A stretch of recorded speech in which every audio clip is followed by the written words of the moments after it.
আয়োজন করেছি।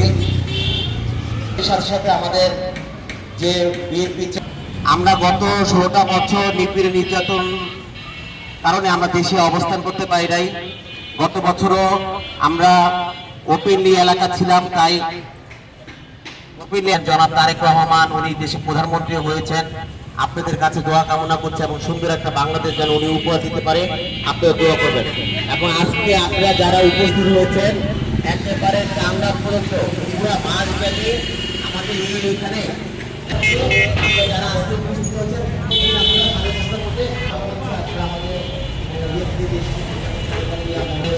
আমাদের নেতাকর্মীর জন্য দোয়া করবেন। যারা জুলাই আগস্টে নিহত হয়েছেন সবার জন্য দোয়া করবেন এবং সবার জন্য শুভকামনা। সবাই প্রতিদিন 5:30টার মধ্যে এখান থেকে ইফতারি নিয়ে যাবেন। সবাইকে ধন্যবাদ। প্রতি বছরের না এই বছরেও রমজানের শুরু থেকে আজকে প্রথম ইফতারি আল্লাহ আয় রাব্বুল আলামিন বিএনপির চেয়ারম্যান গণপ্রজাতন্ত্রী বাংলাদেশ সরকারের দুনিয়ার পক্ষ থেকে প্রতি বছর এই বছরেও আল্লাহ পথচারীদের মাঝে এবং পথচারীদের মাধ্যমে যে ইফতার বিতরণ শুরু করেছে আল্লাহ, এটা যদি কন্টিনিউ থাকে সেই তৌফিক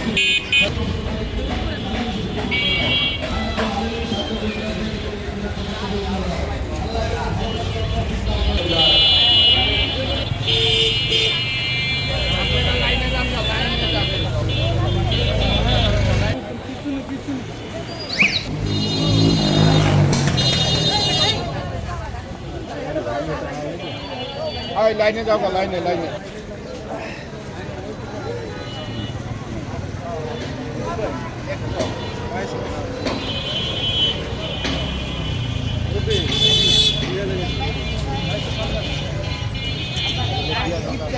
আইসা দিব আইসা দিব আইসা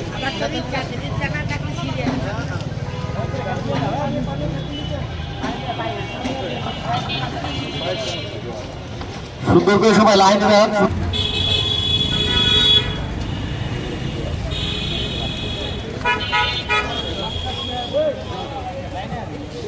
সামনে আসতে কর, সামনে আসতে কর।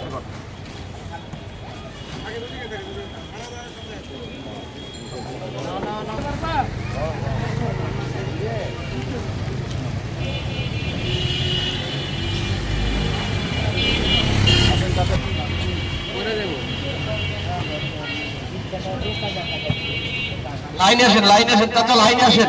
লাইন ভাই মহিলার একটু সবাই দেশনেত্রী বেগম খালেদা প্রেসিডেন্ট জিয়াউর রহমানের রুহের মাগফিরাত কামনা দোয়া করবে। দেশনেত্রী বেগম খালেদা জিয়া রিকশা রেখে পিছনে সিরিয়ালের রুহের মাগফিরাত কামনা দোয়া করবেন। আল্লাহ তাআলা যেন ওনাদের দুইজনকে জান্নাতের উত্তর যুব দলের সদস্য সচিব জনাব সাজ্জাদুল মিরাজ ভাইয়ের জন্য দোয়া করবেন। আল্লাহ তাআলা যেন ওনাকে এই ভালো কাজ বেশি করে করার তৌফিক দান করে।